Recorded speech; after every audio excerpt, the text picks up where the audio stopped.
beautiful band. I'm either going to be completely lame or in absolute rare form. So let's do this shit. Well, both. Actually, if you were lame, that'd be pretty rare. I meant rare form in a good way. All right? that'd be you. All right? What is up, my brother from another mother? I love the T-shirt, man. I love the T-shirt. Thank you. That's right. Daddy's a chef. Let me see. Nice. Let me make sure we're actually live, and then we'll start. All right. So I got to start. Yep. Just because I don't want to forget to say anything. We have 2 people watching. Hi, 2 people watching. Say hi. Nice. Excellent. So Jeremy and the editor's wife. Probably. Numbers. 2,000% increase. Numbers are numbers. The views and opinions expressed in this program are those of the speakers and do not necessarily reflect the views or positions of any entities they represent.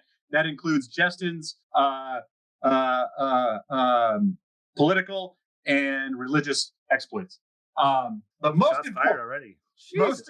importantly, this is a CYA right here. I got to cover my ass because I'm gonna probably say a lot of things that are wrong. I don't have that much knowledge on season 2. Like I want to have a conversation with the editor about his edit, and I wish I was coming from a more educated place from watching season 2. And I've been trying to catch up. I've been just mainlining the edit, and I've had episode 2 on in the background. I haven't been able to sit down and watch season 2 on Amazon, but it's been on. But you know what? If people come to thank the light for one thing, it's for hard hitting gotcha journalism. So actually, that probably incorrect. works okay because Uninformed, incorrect. Gotcha joke. But actually, you know what? That's not such a bad thing because in the end, what happens is you can only reflect on the edit that you watched. So without comparison to things that were cut, you can give an honest opinion on whether the story makes sense, whether you could follow the logic, etc. Even better than if you had hidden knowledge of scenes that were in that you kind of fill the gaps with. Well, because that's what I'm wondering. I'm wondering if I love the season 1 edit so much because I know season 1 so well. And I can in my mind go, oh, he cut that out, but that's fine. But then season 2, I'm like, oh, I think he cut something out there. And I'd like to see it. I don't know if it's necessary, but I'd like to see it. So, you know, and I don't know. Yeah. And we'll talk about that a little bit tonight. And you can either, you know, remind me why I'm wrong or why. And you getting it down to 4.5 hours is you know, I mean, it was quite. I feel like that was easier second season than first season because I feel like there was much more like extraneous stuff that you can just fucking, and like what Des or like what you were saying, I feel that I've got a little distance from the books. Let's just say this: you did everything you could with season 2. It was a very disjointed story. And I realized watching it, you were able to put a lot of things together. And I feel like it gives I think I said this last week too, but it really gives the sense of all these things are happening like simultaneously in different parts of the world. And I think that the way that it's put together in the episodes, it's, you know, you can tell that they're, you know, kind of similar, but I don't know if it really conveys the like urgency of all this is happening and culminating together, right? Exactly. So thanks very much for that. I think that's one of the main things that I noticed about season 2 versus season 1. Season 1 is relatively linear in the sense that the party stays together through the first 2 episodes. They then get split up at Shadar Logoth. But then still the three parties sort of run in parallel very linearly and meet up in episode 5 in Tarvalon again, right? When Morain and eventually episode 6, and then they, you know, the last 3 episodes, they're all together again.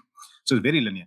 Season 2, everyone's on their own story. Then it's not just that they are trying to meet up again after getting split. They actually are on their own story. Parents after the horn. But they think Rand's dead for most of the time, so they're doing their own shit. So exactly. And so trying to weave the narrative together is a lot more, let's say, it's a lot more of an interesting puzzle and a lot more of an interesting challenge. I think, Fatty, one thing that you mentioned now that really struck me when I was doing the edit is you said about it being episodic. Yeah. And one of the things that really, really stands out in season 2 versus season 1 is that every episode is exactly whatever it was, 50 minutes, 55 minutes with credits and so on and so forth. And within each and every episode, we have to touch base with each and every of these storylines, right? The A plot, the B plot, C plot, and D plot. And what happens, as I noticed through the edit, because of the way, storytelling works, right? Beginning, middle, end, right? Setup, challenge, and then payoff, right? Every arc, every character goes through 3 beats in each episode. And I'll use Perrin as an example, right? They set off for the horn, then they have to stop when they meet Elias, and they see these dead people. Then they stop to bury them, and then they go to the next farmhouse where they find the Fade, and Perrin has his vision with the flies and so on, right? So four beats, right? And each time there's an episode, you need to have 3 or 4 beats. You arrive at a location, first beat, cut away to the next plot, come back, second beat. Well, but we go through all of their first beats. Exactly. And then we go through all of the second beats, and then we go through all of the third beats. So they arrive at a 2-1's mill, for example. That's the first beat. The second beat is the Sean Chan attack at night where they grab them. The third beat is when the lady comes out of the temple and they kill Uno at the end of the episode. Yeah. So every plot point in every episode has exactly 3 beats. Arrive, something happens, conclusion, and set up for the next episode. And what this creates is a very artificial pacing for each of the narrative arcs of each of the journeys of the people. And although they've allocated extra 10 minutes per episode for the season, so there's an extra hour or more of the whole season, it doesn't progress very quickly. And this constraint of trying to fit an hour in and 3 beats per narrative storyline, you really feel them pushing. The writing is really pushing up against these boundaries. They're really in a box to keep the episode to a certain length and to pad it out in some cases and to shorten it in other cases. When you cut it into a movie, you really break down the barriers between episodes. So you're not constrained to 3 beats per location and then move to the next location and have 3 beats over there, right? So what I ended up doing and you mean, when you say location, you mean also like a 2-1's location, like story location, like exactly. Perrin, Matt. There's 3 beats in the 2-1's mill, for example. There's 3 beats with Elias in the beginning. There's probably more than 3 beats with Rand in Karian with the asylum and the asylum worker and so on. But roughly speaking, 3 beats per episode for each and every mini arc that each character goes through. When you kind of cut it into a movie, you just simply break down all those barriers. You're no longer constrained to an hour episode. You're no longer constrained to 3 beats. You can tell that person's story across all the arcs, across all the episodes that they contain in. And so, for example, with Perrin's story, what I ended up doing is cutting through the meeting with Elias into the next scene, into the village with the flies, and immediately straight into a 2-1's mill. I don't need to pause for a beat, right? So I can bring later scenes and merge them into current scenes to give the story more momentum, number 1. Number 2, I can then also cut people's sequences out of order, right? I don't need to give, like you said, each person has the establishing shot first, and then each person has the complicating shot second, and then each person has the resolution shot third. I can put situation, complication, resolution as a mini arc together, move to the next character, do a mini arc for them, move to the next character, come back later, etc. So A, being able to do things out of order. B, being able to merge a lot of the scenes and cut the in-between stuff. And C, just simply being able to accelerate certain people's timelines, pause other people's timelines, and move things around. I believe it creates a lot more pacing, and it keeps your understanding of where the characters are, and everyone's on their own journey, but they all feel like it's all happening in parallel. It keeps that much more exactly strong. I feel like that was one of the biggest things I noticed. It's like every time we switch something, I still got the vibe that it was all happening. Like this is happening when that last scene just happened. Like, and that's one of the things that the episodic things take away from. And you cut Elias down quite a bit, right? Yeah. So I cut quite a lot of characters down, quite a lot. If you notice. Trust me, I have notes. That's one of the things I was going to say, Desmond. Don't worry, man. I have a lot of notes. So full disclosure, I just Des sent the link to me, and it was the scene with Moyen and Landf that I was watching. I had some problems trying to finish it. I kept, there's some shit going on. I kept going back, and then the thing that you shared it on was timed me out last night. It's you have to wait 3 hours. I'm like, well, I got to go to fucking bed.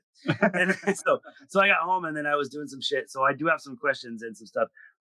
One of the things that when I say you did all you can, I think that it also had to be infinitely harder for me, even though you had much more extraneous shit that was probably in its own way easier to cut out. I feel like it's also infinitely harder to smash the stuff together and make it cohesive. You don't get any kind of resolution on many things, and you were able to just quick examples. Sorry, before I go off, you put the wolf subtitles in, right? In season one? Run Brother? Yeah, in Run Brother and that shit. Yes. That's fucking so awesome. That's still one of my favorite. Like, it's a small detail, and it just makes me. Just goes to show that parents starting to understand what they're trying to say. It's like a little touch. It's just one of those little things. Exactly. Happy to know you, man. I love it.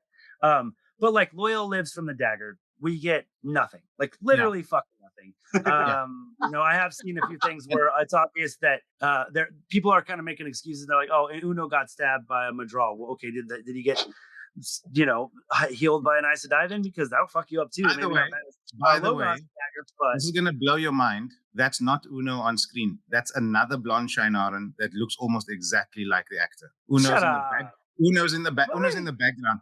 It's mind-boggling how you would cast people that look. Why would you do that? Why would you? Unless do that? you just are trying. Yeah. I've said this a couple times. Rafe is a little too clever for his own fucking good, but that would definitely be an example. Yeah. But stop. That was one of those things. Everyone stop. Everyone stop. Yeah. What? There's season one.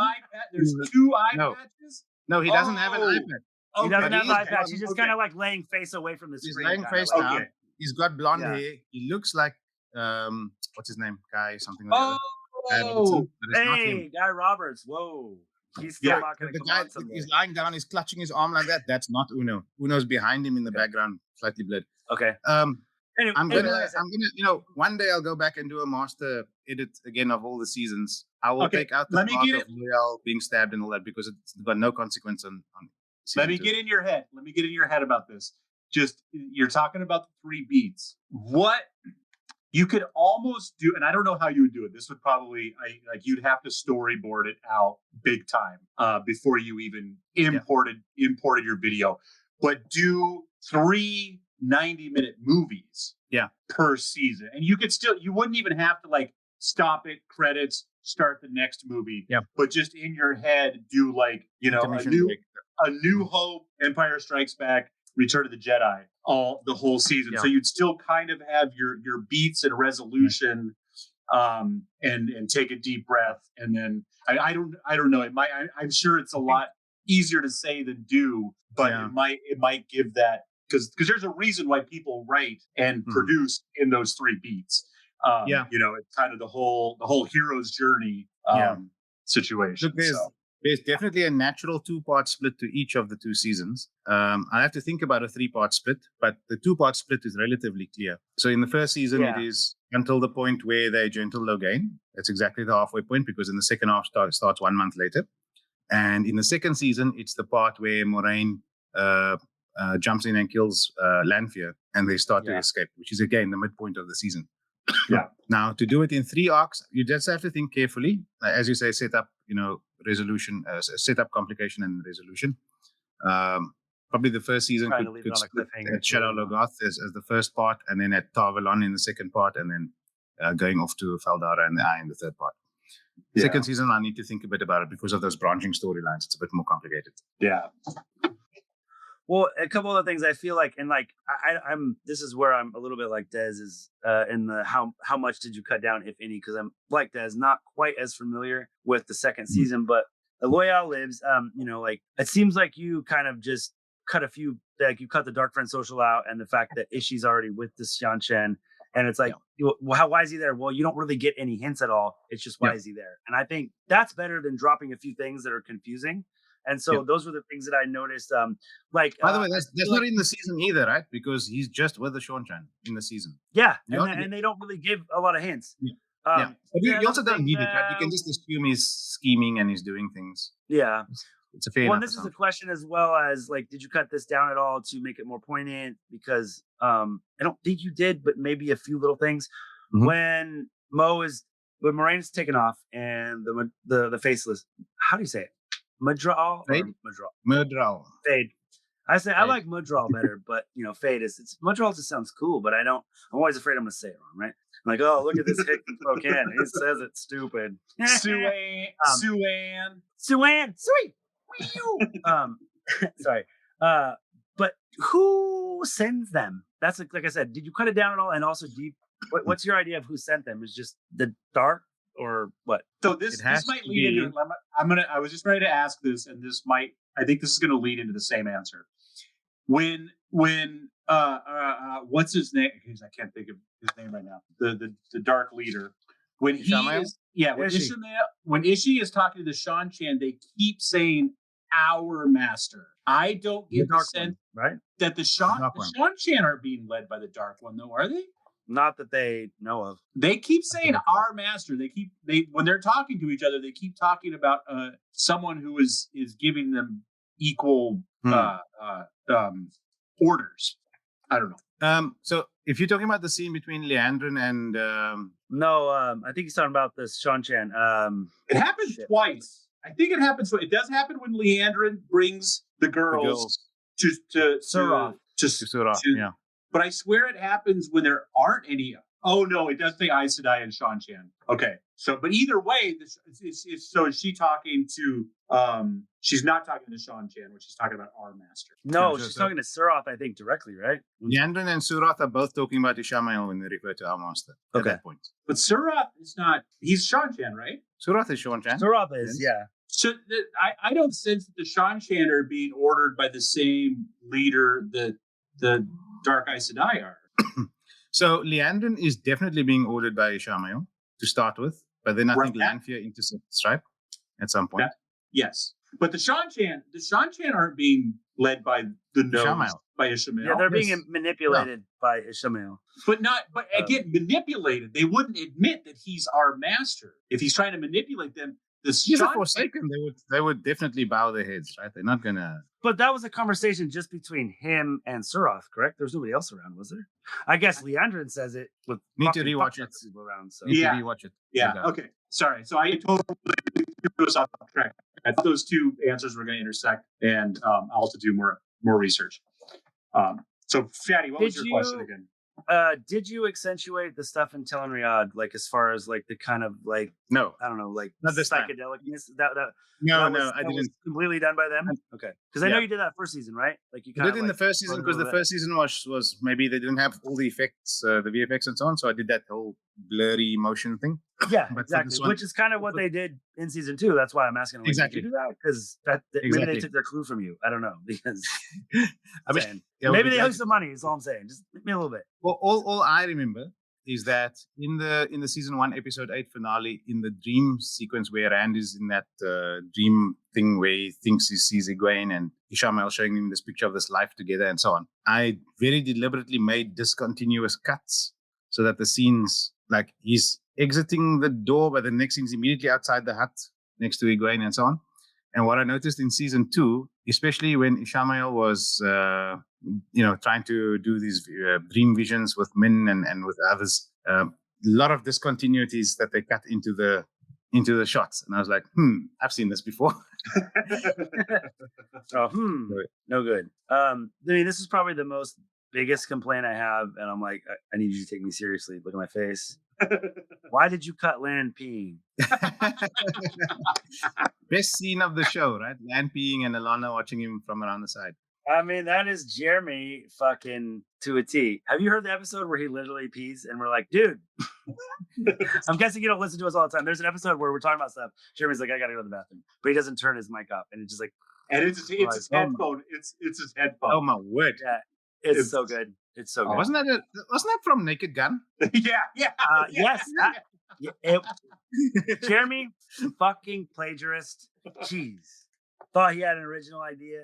So now, I was kind of trying to think about what I wanted to email you, and when I finally emailed you, it was when I was reminded how much more Min there is in the Amazon version. Oh yeah, and Min I can see exist in your cut. It has all the Min, and the edit has none of the Min. I understand why she doesn't serve the end of season 2, but she's gonna be a big part. So I would think that you'd want to kind of ease her into the story. So you cut out a big part of the Min and Matt stuff. Does that even you cut that completely? Not totally. No, I had totally, parts totally, where I had to skip totally, like 5-6 totally, minutes at a time. totally. There is It's no gone, men right? in the Completely. season 2 fan edit at all. Do you Matt see isn't Matt even in in the the White tower Tower. with Leandrin just the one time, Matt, right? Matt. no, you don't. Matt is not No, in the I didn't tower think so. in season 2. I was Matt's going to say we in never see Matt in the tower. He just pops up in. You Kyrian. see Matt for the first time in the fan edit at the 3.5 hour mark in Kyrian when Rand stumbles into him. Heroes of Not the enough Horn Matt. Well, yeah, there was not Not Matt. But No, man. Okay, that's what I was saying. I was thinking about it. I was like, I can't remember. And like I said, I had to skip like 3 or 4 minutes at a time because it would freeze and just do the death roll and I'd have to skip ahead. Yeah. So I'm like, okay, that's why I have some kind of weird, like, did this happen? But I was like, I don't remember any of that. And is Min not on screen for even 1 minute, right? No, Min's completely out of the season. And there's been like, fuck Min. No, it's a matter of you gotta work It's backwards. not important for this part of the story, you know? Yeah. And you know what? It's not important I mean, there's a few things going on, right? Like Min is functionally speaking a dark friend, right? She's doing something for the dark. Yeah, whether she's doing it on purpose her or not, that she needs to do it. It's the Inktar storyline, right? Just one more favor. You cut that out too. No Inktar death, thank God. No, Inktar's dead. He has a but heroic death. But did you show the thing where he's like, oh, Shinawa? Yes. Okay, that was one of the parts where I had to skip forward then. Fuck. Because But that shit was done. yeah. But, I mean, you had to have it in there. There's a lot of sort of back and forth about this because Min is functionally not necessary for the finale. And you've got to, if you're cutting a movie, you've got to work backwards from there, right? From the finale and work backwards to what's gonna mean, what's gonna convey the most meaning.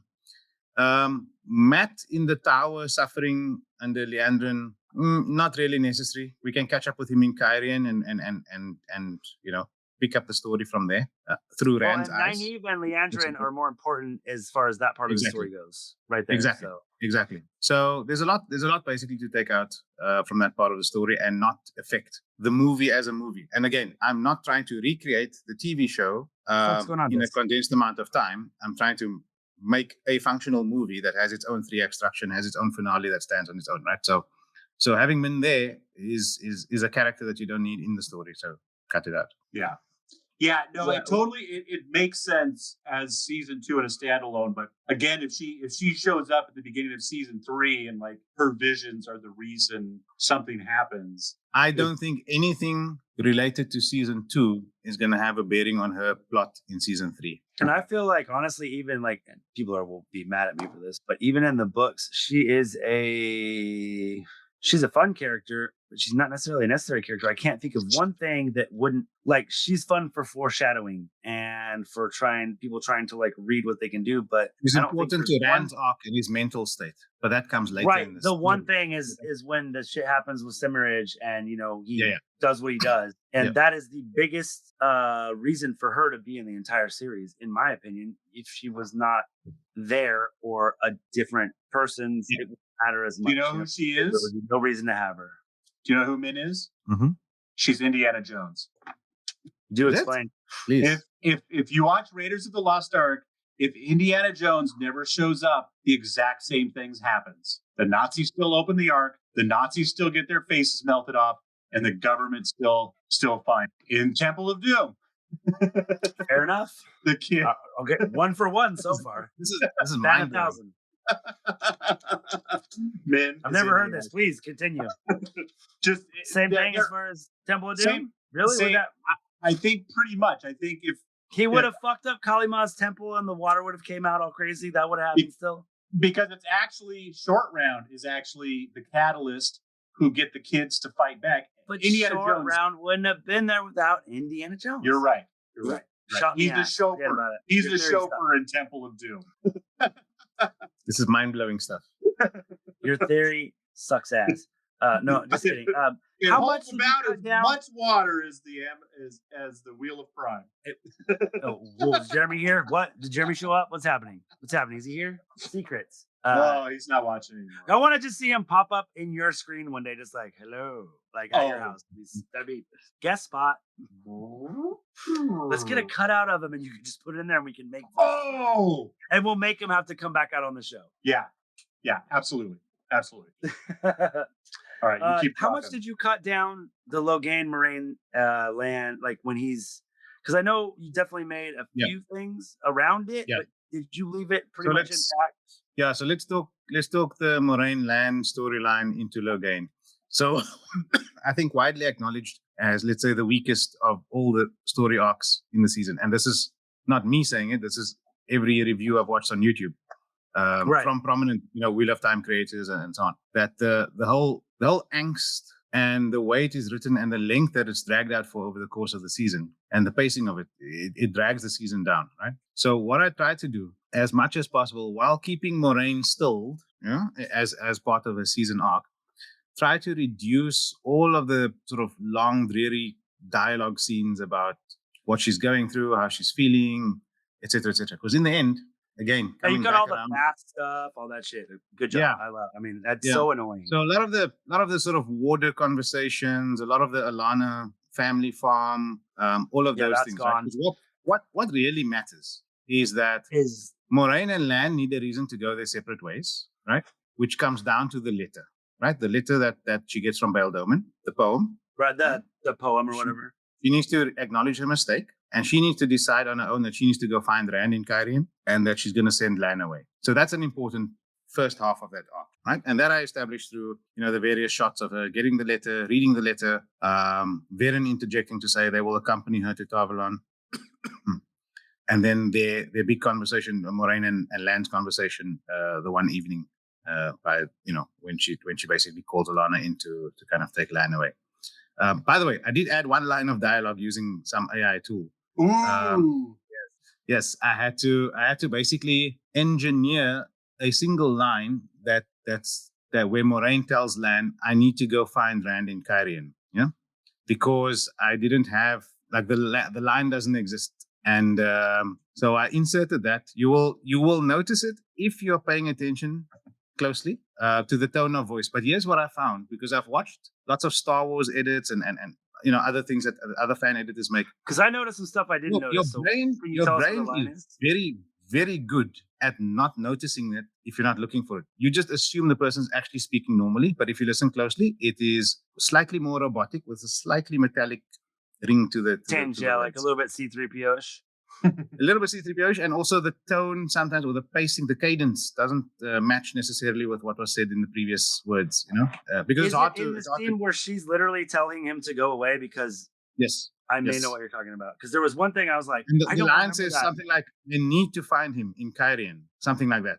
And you can tell if you listen. And it was Lan that you had said, right? No. Morain says it. Her back is towards him, so you don't see her mouth movement. There's a really nice long gap of blank dead air time, so I can insert that line. And Lan's reaction to that line is appropriate as well. Because I think I remember it. It didn't pick up on it right away. Because I was like, I don't remember that. I didn't think that you inserted it. I was just like, oh wow. There was a few things that I was like, oh man, I don't remember him saying that. That's cool. Because her line to him was, Rand's alive, right? And then I added the thing, I need to find him in Cairhien. And then Lan's reaction is appropriately shocked to say, no, it can't be, type of thing. Yeah? Because there's not a lot of dialogue in this show where they don't focus on the speaker. Yeah. So you need to find it. You need to find a reverse shot. And there was a beautiful, a continuous shot. I didn't need to cut anything in. There was just a shot over her shoulder. I think I remember that being like, that was weird. Yeah, I don't remember that. But there was another thing with Matt saying something, and I was like, man, I don't remember that. That's kind of cool. But no, if there's anything else, there's only one line I put in. So anything else was actually there. But that shit makes stuff hit, little things, just enough to understand why she's going to Cairhien and why he's going with Alana. Yeah? You just needed enough to because I cut out a lot in between of her going to her sister and all of that stuff, right? So I needed the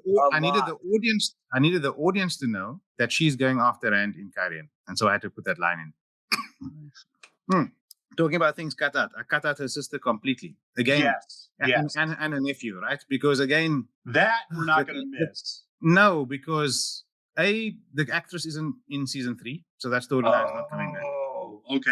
Right. What storyline is not coming back? Sorry. I mean, Morain's sister, right? She's not in season 3. So by the time we pick this up again, whether it's season 4, whether it's later seasons, there will need to be some reintroduction of the dynamics and so on. And you will catch up again, You're not going to miss it by not having it here.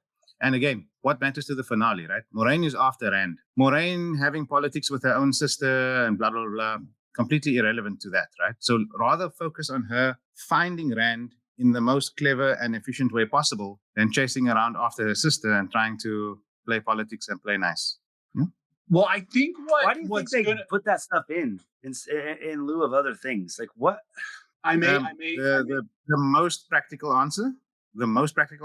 Rosamund Pike is the star of the show. Book 2 doesn't have Morain in it very much. She's at the beginning and right at the very end. And they needed to create a storyline for her. Unfortunately, my opinion, one of the most boring like things you could have done with it, right? And to put Morain on that storyline and to put Lan on that storyline with Alana, just endless hours of boring dialogue, endless hours, and melodrama rather than actual drama, right? Like this is Morain the side quest. Because the main quest is to get to Rand. So much wasted time. We could have had more Matt. It's a lot of dead air time because you didn't have to write it in this way that she spent this much time trying to find Rand in Cairn by going through her sister. You didn't have to write it in this way that her sister has such a prominent role and so on. There are other things you could have done. You could have, in whatever way. Put her on a boat with Bail Doman. Like, okay, it's not in the book, but at least it's someone. I just realized that you have a giant picture of Jeremy Bentham. I mean, there's a lot you could do that doesn't involve, random family politics and so on. And it's not that it's not necessarily well written. It's just that it feels superfluous. And so, if you're cutting a movie, you cut those things out, right? It's like an E plot or an F plot. It's like they felt like they had to have some sort of noble presence in lieu of Barthanes' manner in the Great, from the Great Hunt and stuff. So it's like don't necessarily. It's like, oh, we'll give this to the fans. It's like no one gives a shit about this. Like if it's not Barthanes' manner, do stuff that matters on screen. That would be much better. Yeah. So I apologize. This is me not remembering season 2 very well, but I feel like the nephew is gonna come back though. No, I mean he's in jail, right? So he's dead. In what way is he gonna come back? You're gonna find him nailed to the wall. His aunt gives him up at the end of that arc, right? His aunt gives him up, and the guards come and arrest him. So, but that's gonna make him want revenge. Sure, but he's not going to leave that cell alive. Let me tell you, he's not important enough. Oh, see, this is what. But I don't care if Rafe adds shit if he has a plan. Like I do care, but if you're going to, no matter how half baked and stupid your plan is, like to throw in a B plot, a C plot, and literally just have it burn out, like it's really Well, and that's why like the things that you cut out, I think were just perfect. And like some of the things that like, it's like I kind of wish you certain things like you kind of minimized it. I think you're able to minimize it, but like the Cole like kind of like half-ass like is Ishmael in love with Lucerne as well? Was there some weird like love triangle between him and Landf, and like the way he acts towards Perrin? It's just like is Ishi just creepy? Like it's they really kind of accentuate that stuff, but why? And like I said, you were able to minimize it with some of the things, just little things. I think I understand one line here and there and stuff. One of the ways in visual media that you can portray someone being creepy is that they get really up close in your personal space. And so as a TV show, they have decided that Ishmael is going to be that guy that gets all creepy up in people's personal space, right? It's a choice. It's not one I would have gone for. I don't particularly find it very menacing. I don't feel like get away from me, fucking weirdo. I don't feel like Ishi is the type of evil that would strike fear into my heart, right? No. I don't care that he's all up in Perrin's face, brushing his face. I actually want him to like threaten the guy with. Yeah, I'm not creeped out. I have a boner. What's going on? Some visions or Perrin some definitely had a boner. I could see it. Yeah, it was a wolf boner. It's a fear boner. I don't find him creepy at all. Like he's creepy. Creepy and like a rapist, like a rapist. Way. He's creepy like a villain. Not like a villain, right? I don't feel the threat of my life. I feel the threat of assault. Which, come on, for a Forsaken, who gives a crap, right? Like I want to feel endangered of my own life. Not that I'm this going to do something. She gives you that fucking like I'm scared that I'm alone in the shower feeling in prison type of thing. I like it. I like the like just this. Of course you do, weirdo. To me, it's just that like that like I will invade everyone's personal space. No one knows who I am. No one knows where I came from. Yeah. I may as well be fog, and I am covering you like a mist. And just like I'll tell you who doesn't like it. That guy behind you. That's all right. I can't. He's doing his best angry Guy Roberts impersonation. Where'd you get that picture? He sent me what I was gonna make when I was doing a failed attempt at making a logo with our faces on it, and he actually sent me. Right. He sent me 3 pictures with a nice smile, and then he sent me this prison shot. So of course I hate the Wheel of Time. Yeah, Fuck you, Rafe Judskins. Is that? Hey, everybody out there, this guy will be on next week. You want to tune in next week? I can't wait. He better not fucking find an excuse to bag out. You hear me, fucker? Dude, I'm just. It's gonna be like a morning zoo, and we're just gonna call him and prank him for the whole episode if he doesn't show up.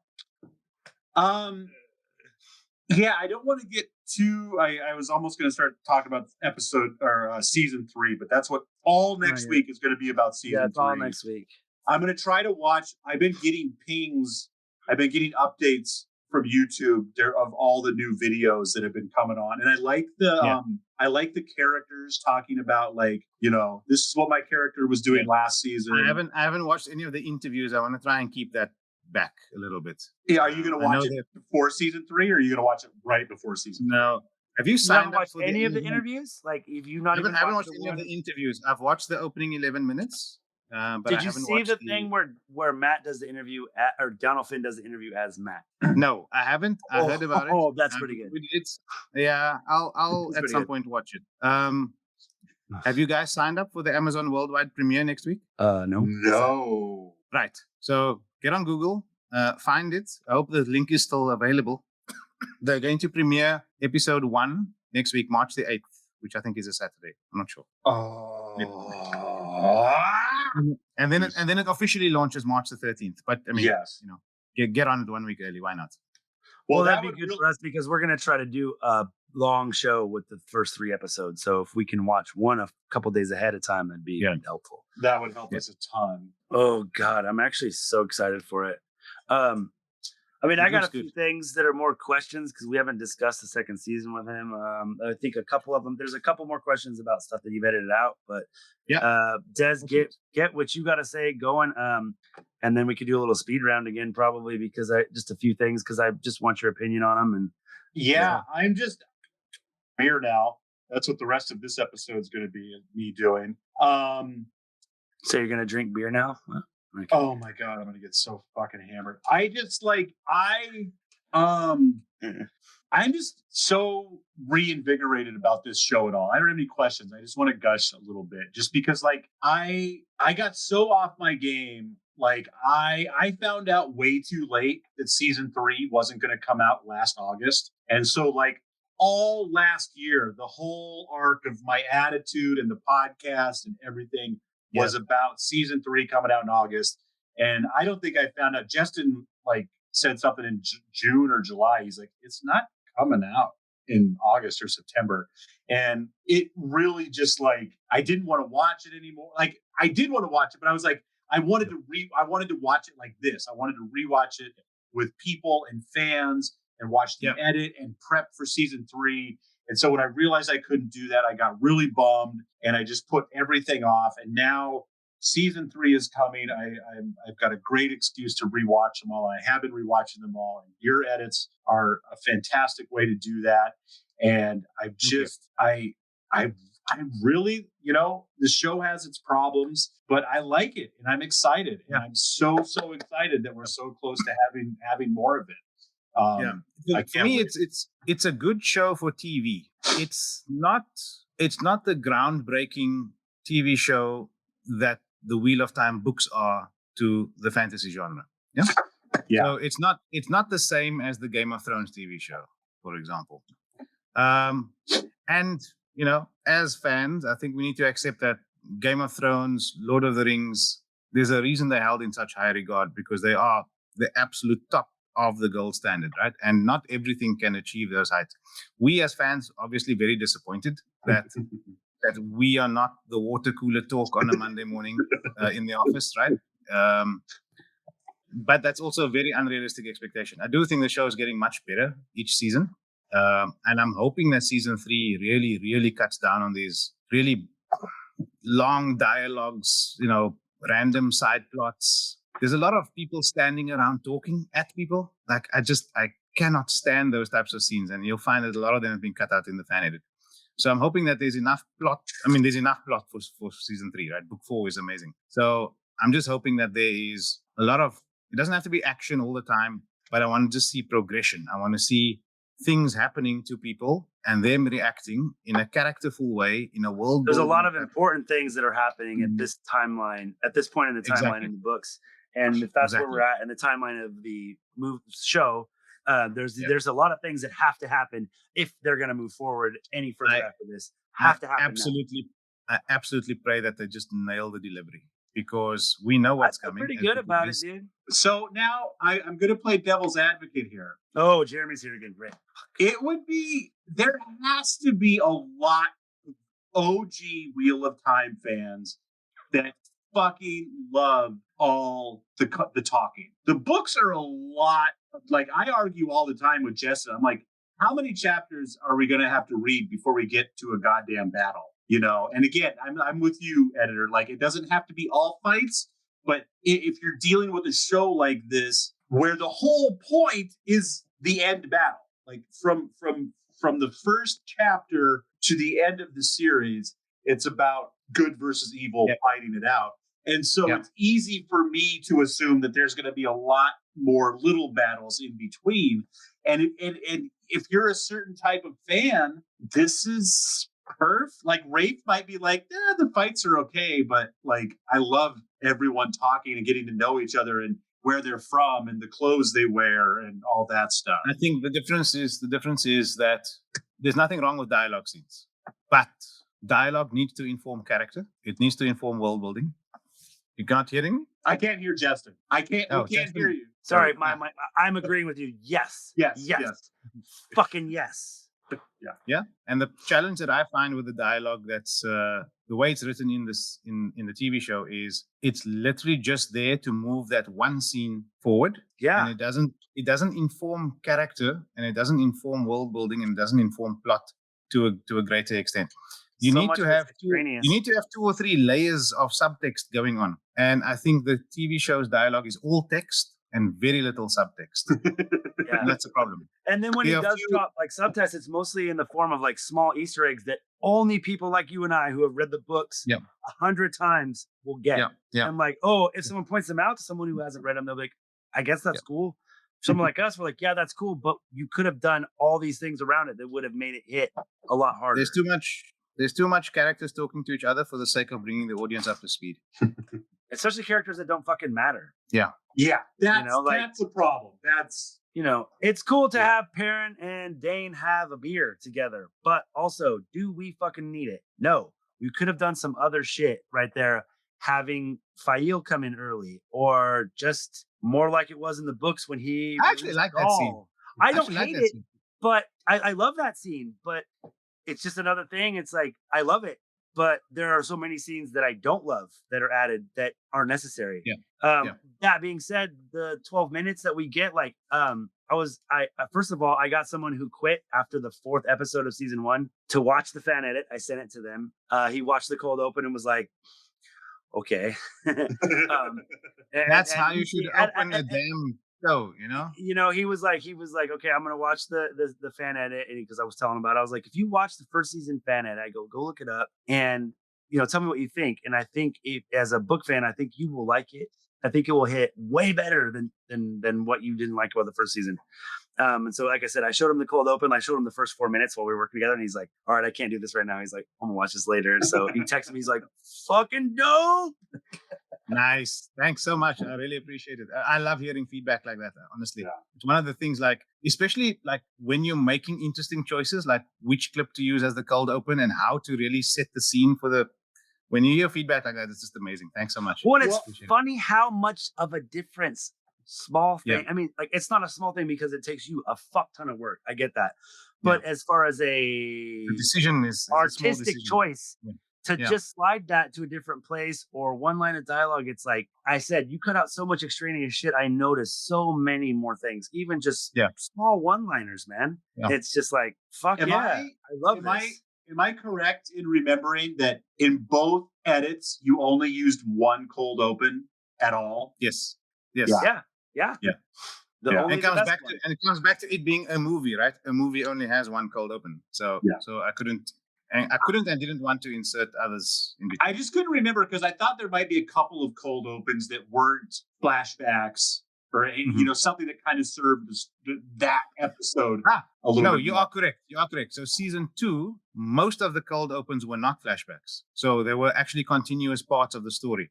So you're right. Actually, in season 2, I've used whatever cold opens were relevant and continuous. Okay. So, for example, the episode, now that you mentioned, the episode 2 cold open is literally about Rand waking up from his nightmare and then going to the asylum.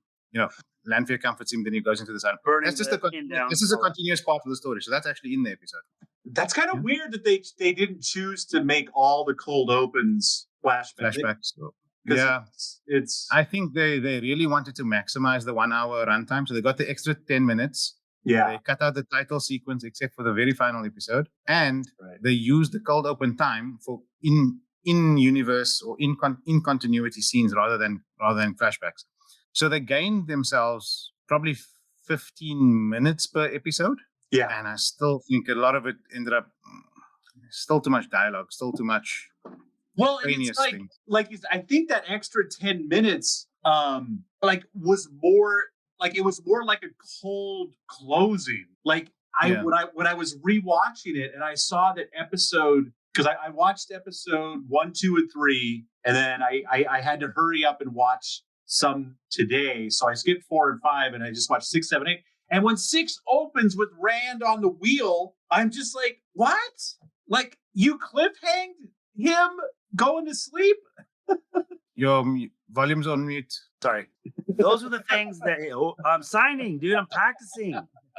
God, you guys don't get it. So get it, Dad. God. I think those are the things that really made the difference in the non-episodic factor, where you put them and how you added them. Exactly. Rafe put them in a place that don't make sense. That does. Oh my God. Does not don't. For the love of God. We have an educated man on the show with us, and I sound like a goddamn bumpkin. Yeah. I cleaned up horse shit when I was a kid. Good times. True story. But I think those are the things that really are the biggest things that mattered to me. I saw those things. It's like, not that it's like I didn't feel that way. Like what Des said, I didn't feel that way until I saw your cut. And I'm just like, because I watched a lot, like the last 5 episodes or 4 episodes last night. And I was just like, like scene good, placement bad. And then it makes more sense with what you put around it, right? So and that's the beauty of just destroying the sort of episodic boundaries that you work with, right? You just, what makes the most sense? What's the best place to continue the scene and reach its conclusion, and then move to the next scene? And then you just smoosh all the footage together and obviously make sure it's continuous and smooth. And I did that a lot. And when you don't have, like, when there's things that you wish were on screen during your 8 hours of 8 episodes, and then you're cutting out things like all of Morain's sister shit, which is dumb. You even have stuff that, example, Rand just kind of like, oh, I'm shielded by Swan, and like literally just like there's no struggle. Like when Lowain got shielded, he's like, he's like, you could see him.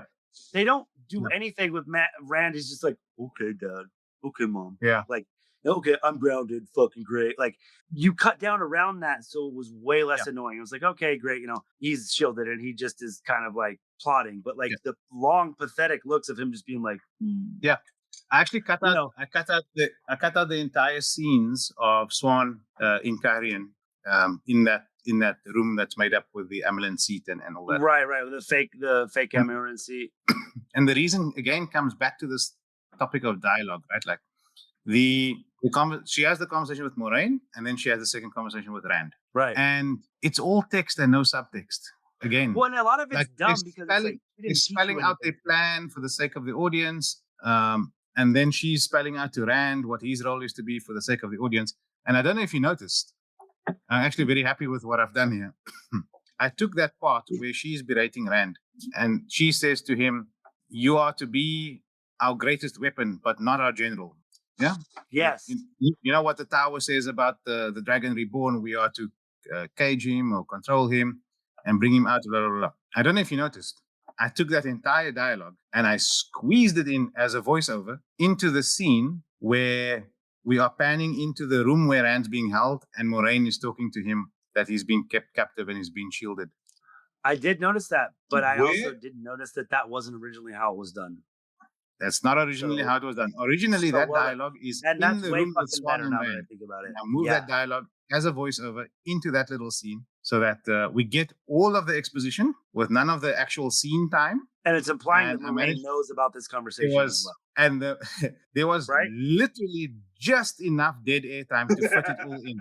I had to cut every single word, close up the dead space gaps between between. words, and just chunk them all one behind the other. And she manages to get out that whole sentence just in time for Morain, to zoom into the room where Rand is being held, and Rand says, "What's happening to me?" Just in time. Right. And then Morain says, "You've been shielded."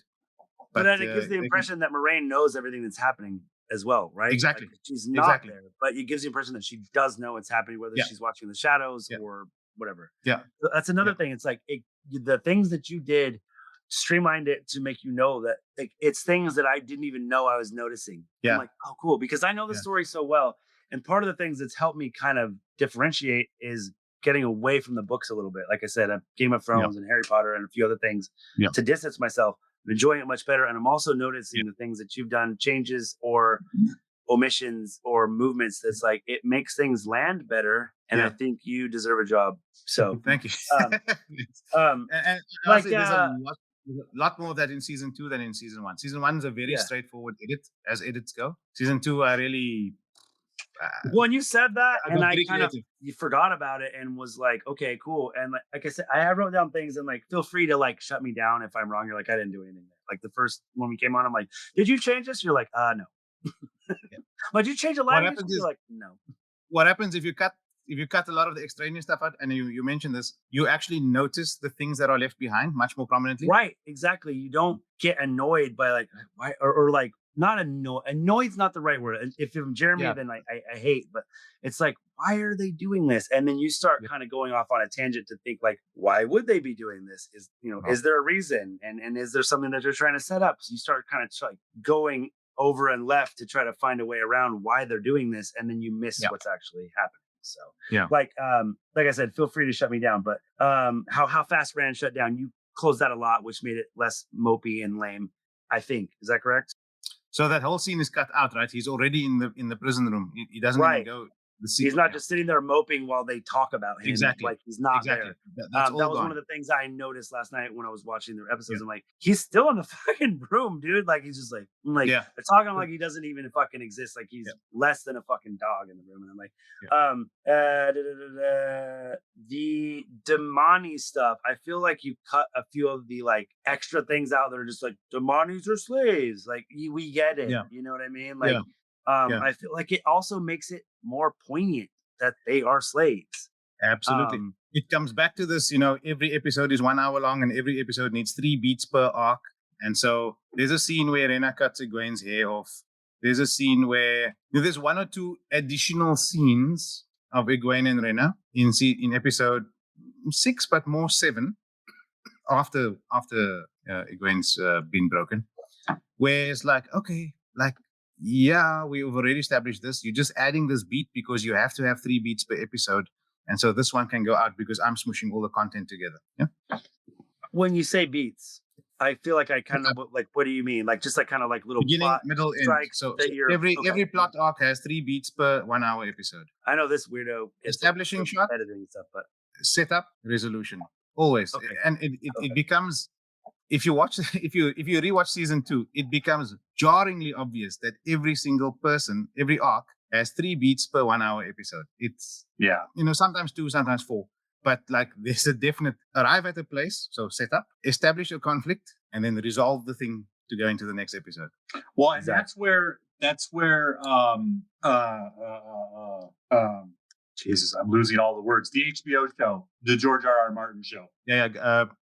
Game of Thrones, how they were able to, they got everybody so involved that they were able to leave characters out for 2 episodes just to make each episode a little bit more exciting and not force themselves to touch on everybody. And I understand why the Wheel of Time, needs to at least check in on these 4 or 5 characters. No, it's not. Good night, Fatty. Well, I got more questions.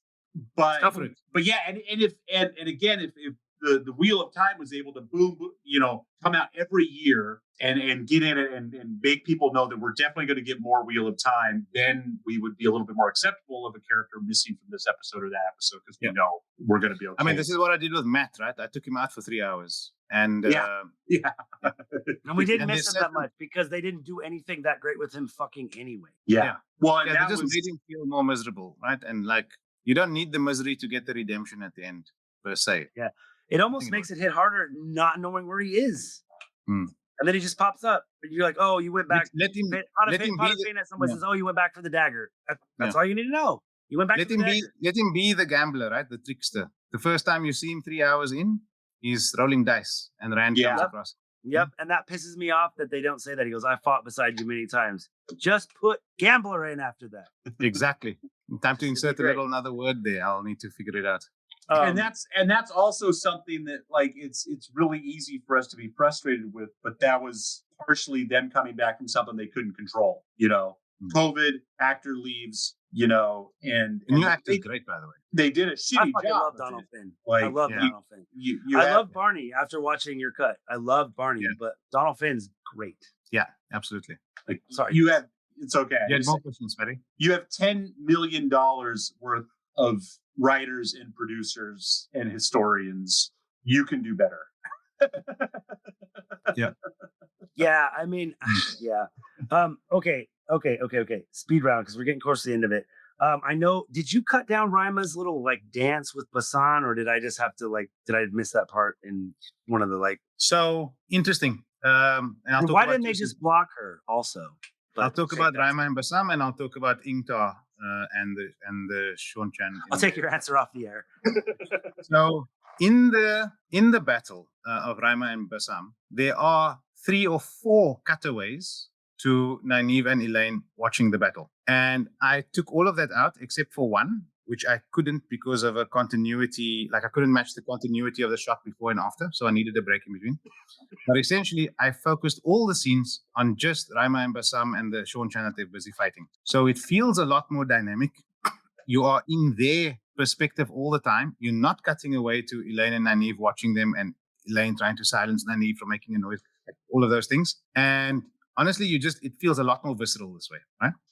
Second thing is the part where they're face to face, because I missed that. That was one of the main. No, I didn't take out. I might have taken out some shots of them to make it go a little bit faster, but I mostly took out the shots of the cutaways back to Nynaeve and Elaine.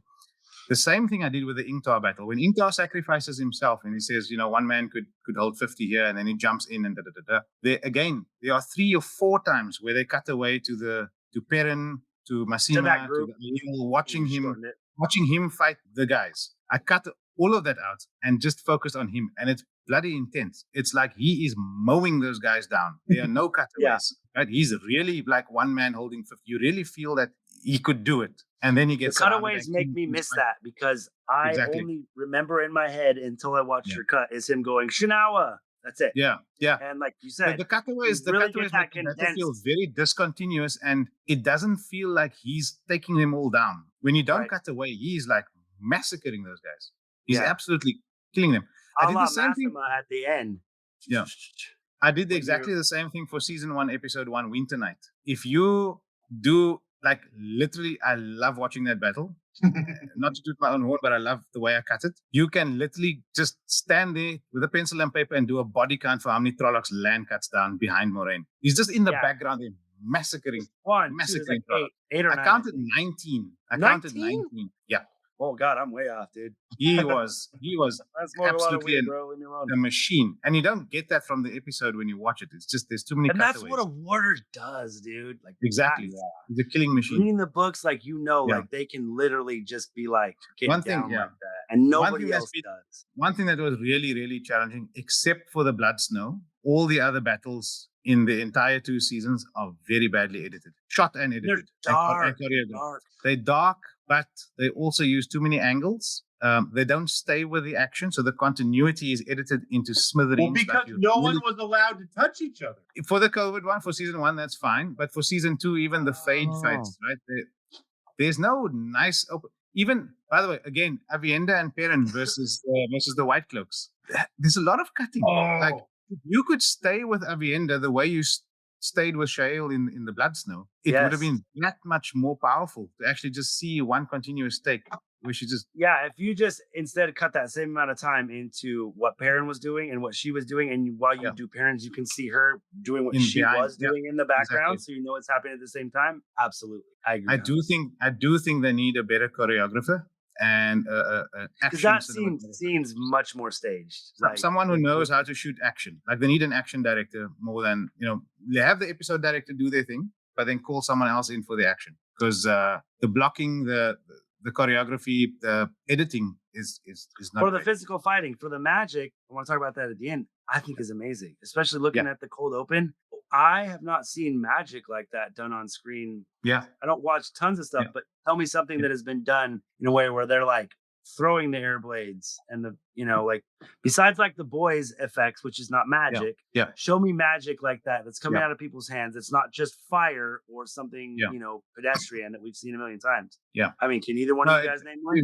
Visually a huge step up, right? The season 3 cold open is, I think so. But is there any other show you can think of that has done stuff like that? I'm sure there's something, really. But like outside of Marvel, not really, right? Like, but then you took that's like Red Witch stuff, dude, to me. And like, it's not red. It looks like you saw it in your head canonically when you read the books. Why didn't they just block Rima? That's just a question. I don't know. She was able to just. I mean, that was admittly a fucking. It works for TV, right? Like, let's not. Right. I mean, even in the books, right? Like, why didn't they communicate more effectively? Like, there's certain blatantly obvious things that you just have to accept, right? Accept, right? Even, by the way, I feel like they could have shown them trying to block her breaking it and then doing it, because it was like they just stood there and like, "What are you gonna do, Damani?" And she's like, "I'm gonna fucking break all your bones." Yeah, I'm not a fan of them walking into a square and then stopping to pose a little bit. Like, it's a bit Western. Even in the season 3 cold open, right? That final seconds of the thing, Alana and her warders walk into the square, and then these guys have a face-off. Like, why would you even pause? You immediately just start fighting, right? It's like the Bond villain explixing everything that he's gonna do to you exactly. Escaping. It's a TV trope, right? So you allow it. But, Okay, all right, that's fair. I just want to say also the white cloaks showing up in Falm is definitely kind of reminiscent of Stannis showing up beyond the wall, but lamer and more racist somehow. What else did I notice? Just your matte cuts, like you said, you cut it down a lot, and I think did you cut the T scene down at all? Did you cut anything out of that? I feel like it was all the T. He cut the fuck out of that. The whole thing. The shorter, but it still had all the vision. Right? There's no T. There's no T in the movie at all. I cut the whole scene out. I didn't like it. I think that was me watching the fucking thing last night, and then it must have been one of the spots that I had to push. So does he just show up with Landf? Do you see him getting knocked out at all, or is it just yes? So this is very cool. That must have been one of the parts that I missed. So hit me. So this is very cool. Rand meets Lan in Carrion. They have their reunion. They sit and talk about going, and Matt says, "I'm coming with you." Da, da, da. Mm-hmm. Then I cut, and this is where I moved scenes out of order. Because Min isn't in the movie, there is no scene where Matt goes to see Min and Min tells him not to go with Rand. So in the movie, that's right, because you're going to kill him. That's right. Matt doesn't abandon Rand in the movie. What happens is I bring the scene forward where Matt gets knocked out. So Matt goes off away from Rand and says, "We'll meet back in an hour." Goes and gets himself knocked out. Then you cut back to Rand, who's waiting, and Matt doesn't pitch up. But Matt's been knocked out. Then he leaves, right? Cheers. Thank you, sir. Beautiful. Cheers. Mm-mm. And then, nice. So well and then done. Basically, Rand goes off. And then you come back to Matt waking up in Falm with Landf in a later scene. Okay. So that's again, it's these things that you do to try and think of what's a better motivator. Matt out. What's a better motivator for one of Landfear's goons, right? Because she's the one who brought him to Falm. Okay. But what's a better motivator? So I've cut Min out. So what's the stronger way now in the movie to get Matt or get Rand to have to go without Matt? And then you think to yourself, hang on, Matt gets knocked out. Why didn't I move that scene forward And he that's the gets reason kidnapped. he doesn't go. Exactly. He doesn't diss him on So he purpose. no longer abandons Rand. He's by not force. someone who's Min is not a dark friend. Min's not even in the movie. Matt doesn't abandon And Rand. it brings Matt's character up too. It brings Matt's character up. And ultimately in the end, he obviously does the right thing by trying to help his friend. By throwing him with a spear, but okay. That's by fucking stabbing him in the fucking one of the Matt always gets one or two good lines. Is this a sex thing? What is 2? 2 minutes. What? 2 minutes? Fuck you, 2 minutes. We don't. Okay, all right. I still haven't released last week's. I've had a fucking busy week, and so I want to get. I'm almost done. If you want me to finish or what? You did. I do. You already didn't. I know. I fucking Desmond hasn't said shit. Just the sex thing, murder thing. Either way, can we run this up? Yeah. We got a few minutes. Also, you Just definitely cut down. I got you. We need to taper off. You cutting down Egwene, holding off fucking Ishmael for like 45 minutes. Yes. Yeah, thanks. So cutting down all of Perrin's Captain America's shield moments. Thank you very much. So funny thing, if I can jump in here, I didn't cut down any of the Egwene fighting Ishmael scenes. What I did was I put the 2 scenes back to back. You didn't shorten them? I didn't shorten them. I merged the 2 back to back because the way it's done in the show is she fights him, she holds him off. It cuts away to, I don't even know what it cuts away to. I think it cuts to Nynaeve on the boats, and it cuts away to Nynaeve. It cuts to Nynaeve and Elaine 14 times with Nynaeve taking a shit and Elaine having an arrow in her leg. So all I did was I put literally those 2 scenes back to back. So it feels like she's holding him off for like a single minute. And that seems more realistic to me, number one. Damn, is it really? I'm getting the impression that it took a long time just from the cutaways, and you just pushed them together, and that made that much of a difference. Yes. So, sorry to interrupt. I mean, this is editing 101, right? You cut away in order to give the audience the impression that things are happening off screen, and then when you cut back to them, they think the elapsed time is equal to the amount of time that it took. This is blowing my fucking mind right now. Des gets it. This is blowing my fucking mind. So what ends up happening is if you put them back to back, and you cut out the part of Surah shielding Rand and then Morain blowing up the ships and then unshielding Rand and all of that, like all of that's out. You're just on the tower with the group. Egwene's holding the guy off. She doesn't last very long, not even 30 seconds in this version because it's all cut back to back, right? Seems like it's hours. And as soon as she starts fighting him, you get to the next scene where she turns around to Rand and is like apologizing because she can't hold him off. Perrin jumps in immediately with a shield. Nynaeve and Elaine are there. If one of the big themes of the season is the importance of teamwork, and this is established in episode 1, where Nynaeve is reading Perrin's letter to Egwene, where she says the Shannarans have a saying that if you're one man alone with your shield, you're still exposed, but if you're together and all of you have your shields, then you're protected from all sides. Right? That's the theme of the season, established in episode 1 and paid off in episode 8 in the finale. Yeah. If you cut out all of the extraneous stuff, Surath on the ships and Elaine and Nynaeve with the arrow in her knee and all of this stuff, right? Right. You got that down right? And you just focus on the tower. Then Egwene's holding him off for about 30 seconds. Perrin jumps in to help. Nynaeve and Elaine are immediately there to heal Rand. Matt is there to kind of apologize and to help and so on. Rand gets healed. He hasn't been shielded. He gets healed. He stands up. He walks over to Ishmael. He kills him. It's like a visual, like it's the strongest possible way to show the power of teamwork is to focus on them getting together as a team as quickly as possible. And once they are together as a team, they can defeat the guy. Right? Not these cutaways to this and that while it's all happening. Just get the theme of the season that you've established in episode 1, resolve it in episode 8, and do the thing. Definitely. So, yeah. I'm still going speed. Don't you dare cut me off. As far as did you cut Hopper's death out? No, it's there. Okay, so it was one of those spots that I couldn't watch apparently. So which is not, this does not make me that sad because I watched it last night on the show and I cried. Don't judge me. No, you have to. You're heartless if you don't. How do you feel about Elaine healing Rand? I feel like it's one of those things. It's a TV show. If Nynaeve were to just heal him the way she did in the cave, he'd be perfectly healed forever, and you wouldn't have the lingering wound. Yeah. But what do you think? I mean, it is what it is, and I think they establish it well when Nynaeve is unable to heal Elaine's arrow thing, and she says, you've got to come with me because when I'm up there, I might not be able to help. So Elaine has to be the one that does the healing, imperfectly as it is. I did cut out the shot where she's lit behind with a golden ray of sun, and Rand is like... Yeah, I noticed. I did notice that. That was very phony.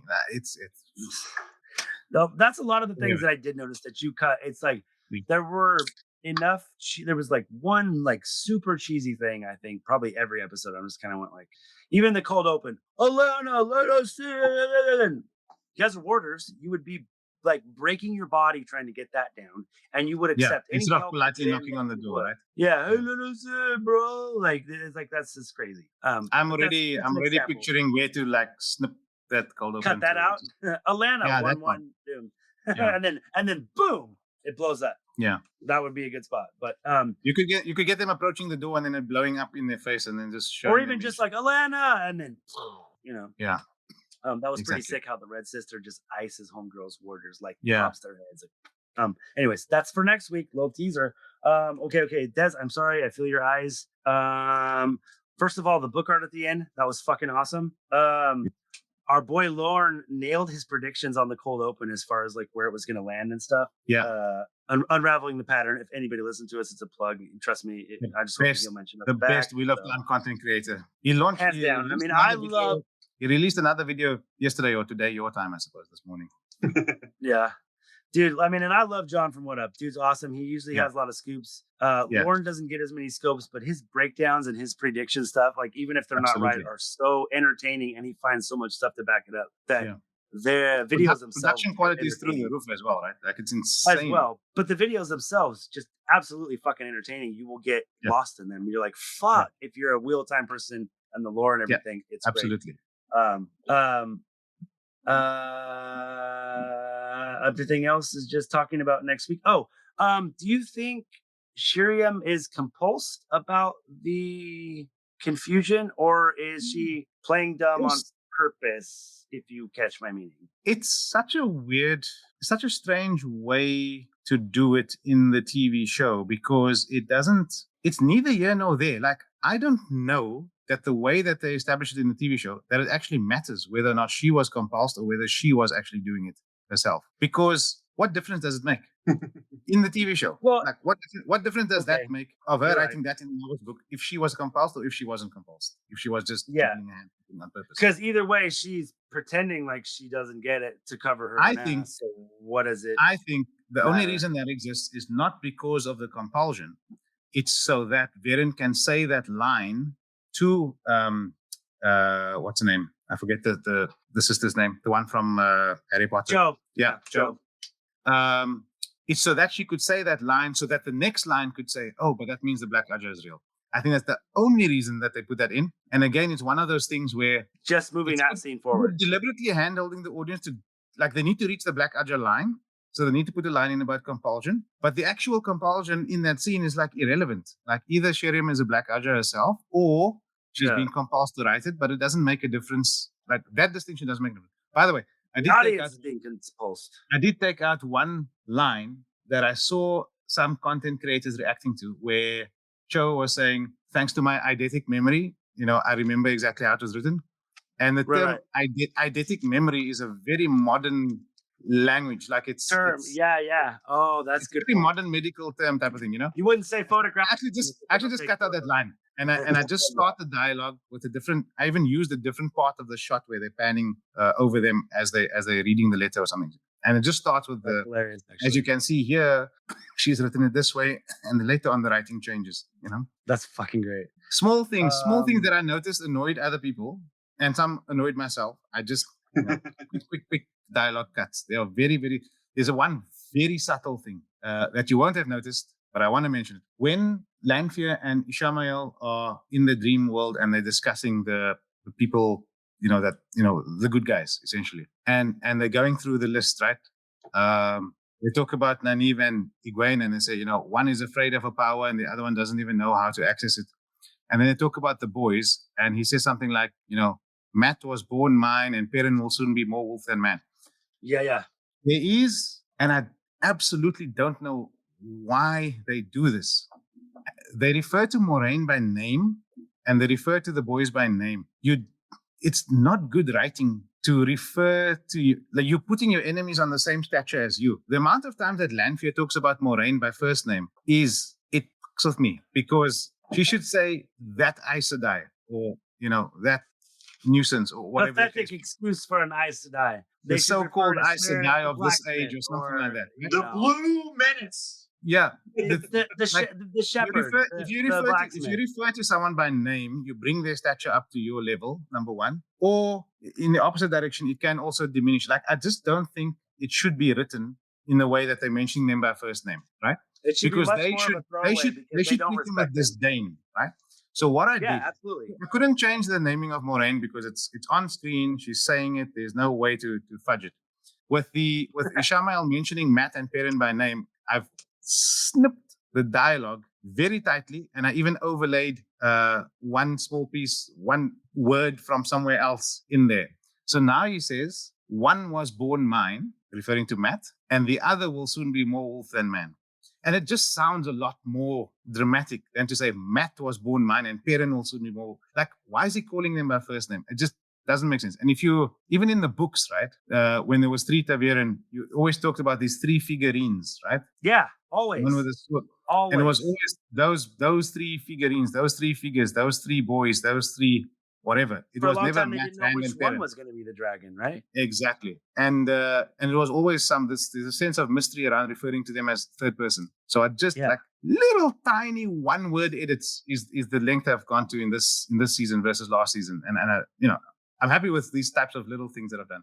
I think it makes all the difference in the world. One thing that won't make me sad is if Nynaeve and Egwene turn out to be just as Targaryen as the boys. Yeah, which is fine. I mean, that's already established in the show. But one thing in that the really books, needs they to really do is are establish. that anyway. But one thing they need to establish in the books is exactly what in the show is exactly what Targaryen actually means, because they've mentioned it now a couple of times, and there's no focal points for the wheel. What does that mean? One time where they say something about bending, the pattern will weave itself around them for a time, and it's like, and you know what disappoints me is that they had the scene in season 1 where Loial meets Rand in the library. They had all the time in the world to explain Targaryen through Loial's perspective, and they didn't take it. Some of the writing choices they make to deviate from the books make sense, and some of the writing choices they make, it's just like, why wouldn't you just take it from the books and adapt it for the show? Like, why would you discard such world building, such intrigue, such? There's so much stuff with a couple of tweaks could have been set up that they didn't need to make such. And mostly in the dialogue writing. It's mostly in the dialogue writing. They could have made it so much more interesting. I'm very the most frustrating thing of this of the TV show is the dialogue for me. Is it just poor writing? Is it something else they're trying to achieve?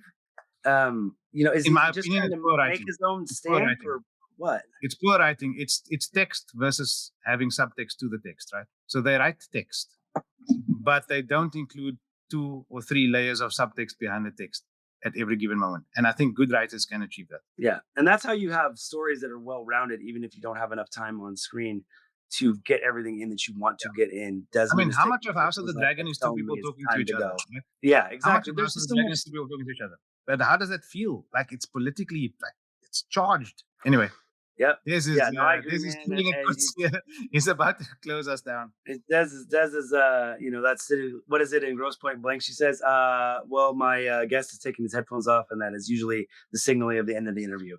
So I just want you to know that I was still listening. I just wanted to listen through my speakers. I was getting. It's all good. We got to wrap it up. That's pretty much all I got. Otherwise, we're gonna start running into next week and season 3. The last thing is, pisses me off that Landf appears to be afraid of Moyen, and if you can shed any light on that from an editing point of view, please do. She's afraid for Rand because she knows Moyen won't. And she's caught off guard, I suppose. Mercy. And she's caught off guard, so she's trapped in that spiderweb thing. So obviously she's like, shit. I just walk straight into it. Because she's shocked right there because all of the seals are broken as well. Because that's one thing I actually completely forgot because of the way everything cut, but noticed it because you cut it down. Is she has just a second before you see Moyen to see all the seals broken. And she's like, oh, fuck. Yep. And then boom, then Moyen is there. So it's kind of twofold, I suppose, that she's shocked, she's caught off guard, and she's probably, at the very least trapped physically and possibly somewhat shielded if Moyen cut her up that far off guard. So I don't know. Exactly. Okay. I was definitely like the last time I saw that stinger, I was exhausted from watching, all season long. And this is the first time I really understood. Like, I didn't understand the first time that Landf was running in there to just or not destroy him, but to make sure that they didn't get out. Gonna take him, right? He was going to go take him and give him to Bail Doman, right? She said. Yeah, that's right. Yeah. Which kind of smacks up the sad bracelets that he was supposed to toss at the bottom of the ocean, right? Yeah. In the books. Yeah. Well, it's in the cold open, right? In the God, I gotta watch that closer. I still haven't. You need to go into the 13th depository and pause on every. Well, Lauren's done it for you, right? So just go watch his video. Yeah. Yep. Yeah. I'm gonna do. Sorry, I was gonna say I'm gonna do a lot of watching. The that stuff in this next week. One of the stills that we saw was that seemingly male statue with the blonde lady with the baby underneath it. I think that's Leandrin, and I think that's a male channeler in the sad bracelets. It has the same sunburst on it as the sad bracelets in the 13th depository. Tune in next week for more gems like that. Definitely. And next week, I won't be in such a hurry to get off. Obviously, I won't. We're not going to go for hours and hours and hours, but 7 hours next week. So I wanted to keep this one a little bit tight, so we had plenty to talk about next week, which I know also isn't going to be a problem. But yeah, everyone out there, if you're listening to this, please join us next week. We are going to be live 8 p.m. Pacific Standard Time. The editor is going to be here. Jeremy's going to be here. Get your predictions in. If you don't get your predictions, if you don't get your bets in by next week at 9 p.m., then it doesn't count. I don't want to hear, I knew it, I told you so. Nope. Yeah, but I don't want to hear Eagles were going to smack the Chiefs in the Super Bowl by 30 points in a year. That doesn't count. Doesn't count. Now, just so you guys can see, that's right. Prediction already. Oh, that's a little bit in the fact. Those are your season 3 predictions. Yeah, what? I'm not even. I'm gonna refine them a little bit, but I'm gonna watch a couple more videos. I got a few things. My biggest one so far is the Atlanta bonding. He's not. It's not Rand. It's not Rand. Oh, interesting. So, Justin, I'm blown. What? Don't lie to me. About what? Just don't lie. It's okay to be who you are. You're not refining anything for next week. You're gonna blow those predictions out. You know what I want you to do, Don't Justin? lie to me. Okay. I want you to type all of those predictions into Chat GPT and see what comes out. Do I have to download like an app or something for that, or can I just go on? No, just go to chatgpt.com. Yeah. Okay. I saw. What do you mean? So what'll just like what do I do? Just like read my predictions into it, or type them, or what? I don't know. I just want. Ask ChatGPT what its predictions are for Wheel of Times. Let me just do it quickly. I've got it. Oh, okay. We had. He's like, I'll just do it right now. I saw the best use of ChatGPT ever. I had a parent of my son's soccer team put in playoff scenarios. You were telling me that one. That's for a 9-year-old soccer, and it was just. The one you sent me to me and Jeremy is it was like, I don't know, it called me some name. I'm like, I'm that forever now. Oh yeah, what was it? It was saying that Jeremy says he likes the show. It's like, it's right here. That's my software, my AI software that I pump our episodes into, and then it pumps out episode like a show notes. Like, okay, all right, and chapter synopsis or whatever. Nice. Yeah. Awesome. Well, I'm super looking forward to next week. No, whiskey down. Son of a bitch. All right, the editor is going to leave us with a stinger about AI's predictions for season 3. Yeah, it's a bit hit and miss. Sorry to disappoint you guys. So it's made 6 major predictions. Okay. Number 1. Okay. Meridian and the Aiel arc, and it's already got it wrong, right? It says Rand, Matt, and Morain maybe Land will journey to the Aiel Waste. We know Matt is not going, so this is basically useless. I think ChatGPT is more of a book fan than a show fan. Oh, call the book cloaks. Call the white cloaks. Yeah. Okay, number 2, Battle of the Two Rivers. Nothing surprising here. Yeah. Number 3, The Stone of Tear, Aftermath, and Rand versus the Forsaken. Again, no. We're not going to tear this season. Number 4, Egwene and the Wise Ones. That's fine. We know that's going to happen. Very vague. Very vague. More Forsaken and the Shadows moves. Landf, Mogideon, Asmodean, and possibly Grendel or Demandred. I think those are fair predictions. Padden Fane's role will expand. I doubt it. We'll see more Black. What was that? What's expanded? Padden Fane's role. I don't think so. I fucking wish. That was what my coworker, who I did convince to watch season 3, was like, I really hope they do more with Padden Fane because he was such an interesting character in the books. Yeah, I think they don't know how to bring all that book stuff into the show. It gets very out there in the end. Yeah, it does. It does. That's fair.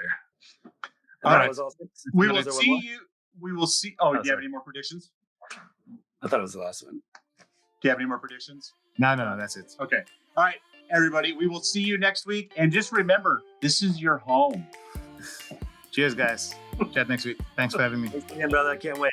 Have a great night. May you always find water and shade. Love you guys. Love you. Bye. Bye. Oh, and leave your Yep. Yeah. You're not even my real dad. Don't tell me what to do. See you, Des. Love you, brother. I am not average, I am not ordinary, I am a masterpiece, you know I do it for me. I am not perfect, no that's imaginary, but I'm a masterpiece, you know I do it for me. And all my colors and paints, all my lines and my shapes, every move that I make, I am not basic, it's self-explanatory. I am a masterpiece, you know I do it for me. Just the way I like it, yeah. Mixed and edited by Desmond McNeese for We Mixed It, LLC. Go to whatsoundsawesome.com. And this is where the hilarious outtake would appear.